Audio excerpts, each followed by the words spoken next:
ay masayang bumabati sa ating tagapamahalang pangkalahatan, ang kapatid na Eduardo V. Manalo, sa tagapag-ugnay ng mga kapisan ng Pansambahayan, ang kapatid na Angelo Eranio V. Manalo, at sa lahat ng mga kapatid sa buong mundo ng Happy 110th Anniversary po!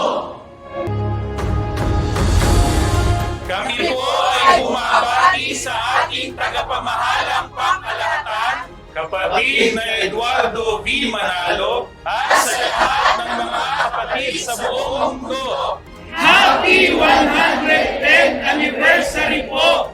Patuloy po kaming magbibigay kasiyahan sa Panginoong Diyos